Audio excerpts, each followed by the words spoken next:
Hey guys, I hope that you guys are doing amazing wherever you are in the world. My name, as always, is Shikha, and I welcome you to my channel.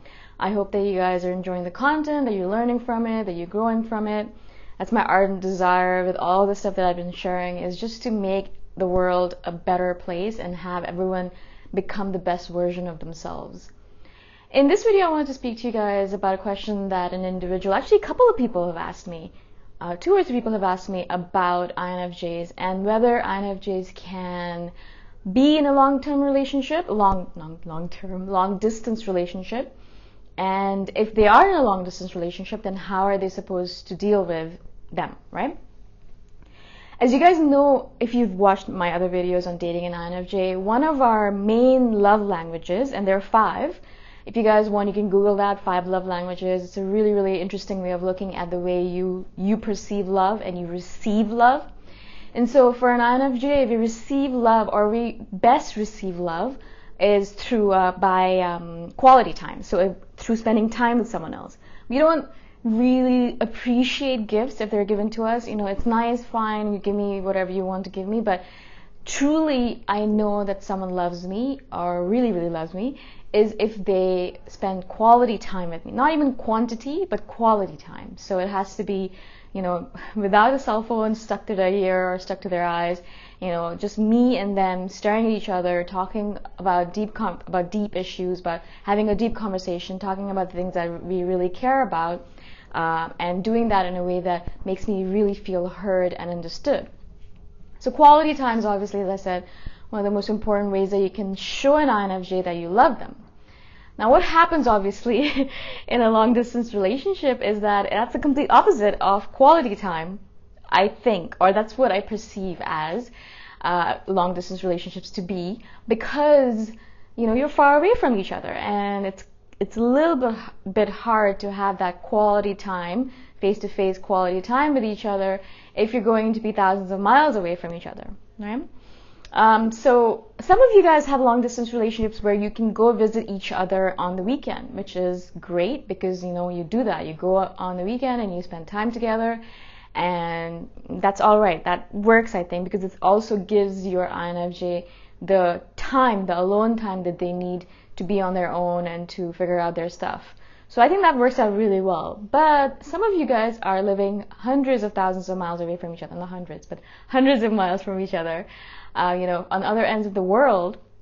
And that inevitably happened because, you know, things happen. People get jobs, people move, family happens. And so because of that, people have been concerned that that relationship is going to fall apart, because the INFJ, because they need quality time, is going to feel like they're not loved anymore, and that the relationship is going to break apart. So from my perspective, it is a very difficult situation, absolutely. I would never want to be, myself, I would never want to be in a long distance relationship. And that kind of creates issues for me because I'm a digital nomad, I'm always moving around, which means that if I'm going to be with someone, it has to be a person who's going to move around with me, because I'm not doing the long distance thing. If I do meet someone, you know, it's going to be a short-term thing. We get together, we spend time together while I'm in that country, and then we go apart. We go our separate ways, right? I'm not going to do the thing where whenever I come back to that country, we're going to be together. It doesn't make any sense to me. I don't like that kind of stuff. But I did want to help the individuals who messaged me saying, you know, they really want that relationship to continue, and they really wanted to show their INFJ that they love them. They really wanted to make sure that the INFJ felt loved, got that quality time, even though it's a pseudo kind of quality time, and they wanted to keep the relationship going despite the fact that they were, as I said, really far away from each other. So I gave them a few tips, and I don't know if this is necessarily the ultimate tip for all of you guys. Some of you guys are going to use this and it might work for you. Some of you guys are going to use it and a long distance relationship is still going to fall apart, right? And so obviously there are no guarantees, but these are the things I think you could do in order to ensure that your INFJ feels loved and that your long distance relationship does thrive instead of dying. The first thing I would actually absolutely recommend is that just because we feel like quality time as an INFJ has to be face-to-face, you know, physically present doesn't mean that we can't kind of pseudo quality time it as well. So kind of change the quality time paradigm a little bit. And so obviously you are in a long distance relationship, you're far away from each other. And so what I did recommend to these individuals was to make sure that you Skype or FaceTime or do face-to-face calling as much as possible. Now, yes, we hate that. Under normal situations, I would hate doing a FaceTime or hate doing a Skype call with someone I love, because I'll be like, well, what are we doing? Why can't we just meet up, right? But in this kind of situation, it's a unique situation. We have to have unique solutions for unique situations. And so in this situation, I would say that it is absolutely all right.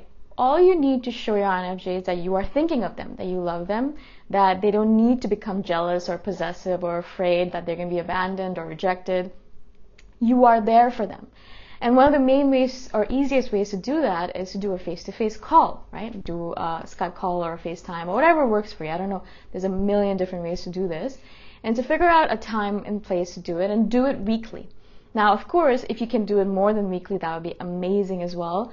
I do recommend that you talk every single day, text each other or message each other or do something to each other, so that you show that you are thinking of each other every single day, if not several times a day.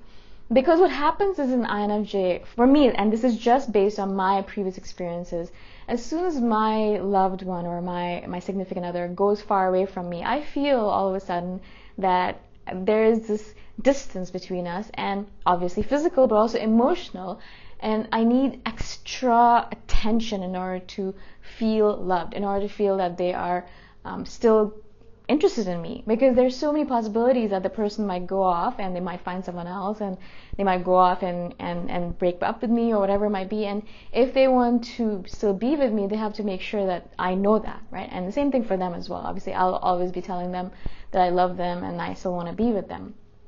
But as soon as long distances come into place, I feel like people forget that these kind of words are not meaningless. I don't mind hearing over and over and over again from my person that they love me and they want to be with me, especially when they're so far away from me.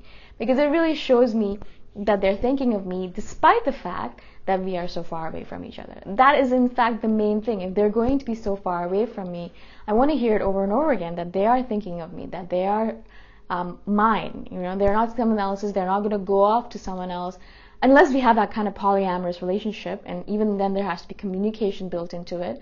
But that's the main thing that I recommend to anyone in a long distance relationship with an INFJ. Constantly be telling them that you are interested in them, that they are meaningful to you, that they mean something important to you, and that you keep on wanting to be with them.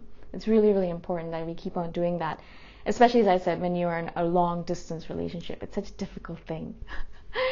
Another thing that I would actually really recommend is, and this is for INFJs on your side, is to make sure that you keep on communicating your ideas and thoughts and feelings with the individual. And so what I used to do in a long distance relationship is I used to write long emails to the person that I loved.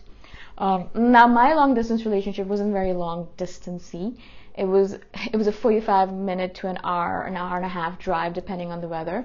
And so it wasn't that bad. I could once a week go visit them. I didn't because I was busy with school and work and everything, but it wasn't that much of a long distance. But I still made sure that I communicated my feelings to them. So I'd send them, long emails occasionally. I'd send them messages, kind of highlighting what's going on in my life and what am I feeling and how am I feeling and what am I interested in, what am I concerned about, etc. And that really helped me as an INFJ, because I felt like I was still communicating and still in connection with my significant other, despite the fact that we were so far away from each other. Now, my long distance relationship did not work out because I wasn't very good at communicating my feelings. Also, I was really young back then, really immature, and I was very jealous and possessive, and so I used to imagine all the time that the person's going to leave me because they're going to find someone else, and that kind of jealousy and possessiveness really ruined the relationship. So for me, it was completely different. It does not mean that it's not going to work for you guys. I actually have high hopes that just the fact that you're actually talking about it, that you're asking questions about it, that you're wondering about how this long distance relationship is going to work, shows me that, you emailed a random YouTuber a question about it, shows me that you really care about this person, that you really want this to work out. And that in itself, I think, is going to be a very solid foundation for the fact that you are going to succeed at your long distance relationship, because you obviously really care about each other. You really want this to work out. You're asking me questions. You're obviously asking other people as well. I'm sure I'm not the only one. And so just that fact, and if you can show your INFJ that you are really thinking about it and you're just really wanting this relationship to work out, that's basically the essence of it. We just want to know that you really care about us, that you want the relationship to be a long-term relationship, that you want it to work over a long time, and you want it to be a forever thing, and that you're not thinking that even though you're so far away from me, that you don't love me anymore, or that you're thinking about someone else. You're thinking about me and you're wanting to be with me. That's basically the essence of it. It's so simple, right? It's hard to do in real or practice in real life, but it's not impossible. And so basically that's the essence of it. Just keep on telling your INFJ that you love them, that you want to be with them. Now, it might be a little bit difficult, and I think long distance relationships in general, no matter if you're an INFJ or non-INFJ or whoever it might be, are a difficult thing to do in general. And these rules to keep on communicating and to keep on being in contact with each other, to keep on reminding each other that you are in each other's lives for a reason, and that reason hasn't faded. You got together for a reason. You love each other for a reason. Just because you are on other ends of the world doesn't mean that that reason has faded, unless the physical relationship was the real reason you were together. Then that's going to be a little bit of a problem. But if it's emotionality and the fact that you had a great connection, that you love each other, that reason will not have faded, especially since you moved somewhere else, right? It's completely not going to change anything.